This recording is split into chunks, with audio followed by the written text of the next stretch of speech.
ఇక్కడ ఉన్న 3/4 inch tank నిప్పలు తీసేసి 1 ఇంచు ట్యాంక్ నిప్పలు వేయబోతున్నాము. ఇది వచ్చేసి ట్యాంక్ హోల్ కటర్స్ కాదండి, ఇది వచ్చేసి వుడ్ బిట్ అండి. Wood bit 32 mm wood bit తీసుకున్నాము 1 ఇంచు కాబట్టి.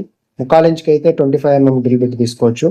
ఈ విధంగా ఫస్ట్ రిమూవ్ చేసిన తర్వాత డ్రిల్లింగ్ మిషన్కి వచ్చేసి స్మూత్లో అండి, లైన్లో కాకుండా జీరోలో పెట్టారంటే కనుక నీట్గా హోల్ స్మూత్గా వెళ్తుందండి. ఈ విధంగా చూడండి, వుడ్ బిట్తోనే ఈ విధంగా నీట్గా వేయచ్చు. మనకు హోల్ కటర్స్ అవసరం లేదండి. హోల్ కటర్ లేనప్పుడు ఈ విధంగా వుడ్ బిట్ వాడచ్చు. దీనికి వచ్చేసి 1 ఇంచుకి వచ్చేసి 32 mm డ్రిల్ బిట్ అండి. ఈ విధంగా హోల్ కానీ నీట్గా వస్తుంది చూడండి. ఇప్పుడు ట్యాంక్ నిప్పల్, ఇది ఈ మోడల్ కాకుండా FTA బిగించకుండా డైరెక్ట్ ప్రెస్సింగ్ మోడల్ కానీ వస్తుందండి, అది తీసుకుంటే ఇంకా ఈజీ. ఈ విధంగా ఫిట్ చేసి ఇక్కడ చలాకి వేసామండి, అక్కడ లోపల సైడ్ చలాకి వేయకున్నా కానీ ఆ విధంగా నీట్గా టైట్గా ఫిట్ చేసుకోవాలండి. ఇక్కడ లీకేజ్ రాకుండా చూసుకోండి.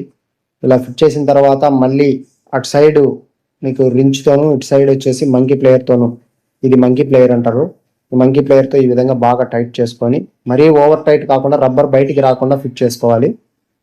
ఇలా ఫిట్ చేసిన తర్వాత మనం వచ్చేసి ఆ పక్క FTAకి ఈ విధంగా దారం వేసుకొని చలాకి వేసేసి ఒక సైడ్ కంపల్సరీ ఆ ట్యాంక్ నిప్పలు మళ్ళీ తిరగకుండా మనం వచ్చేసి ఖచ్చితంగా అది ఆ విధంగా పట్టుకోవాలండి. లేకుంటే ఒకరే ఫిట్ చేశారంటే ఆ విధంగా తిరుగుతుంది, లేదా మనమైనా అలాగ ఆపోజిట్ వర్షన్లో పట్టుకొని ఈ విధంగా బిగించాలి.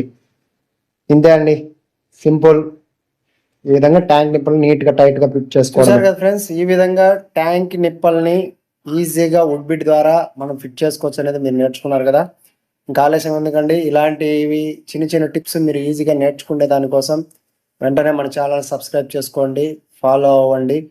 మీకు ఉపయోగపడుతుంది అనుకుంటేనే సబ్స్క్రైబ్ చేయండి, లేదు టాపిక్ బోర్ అనుకుంటే ఇగ్నోర్ చేయండి. Thank you for all.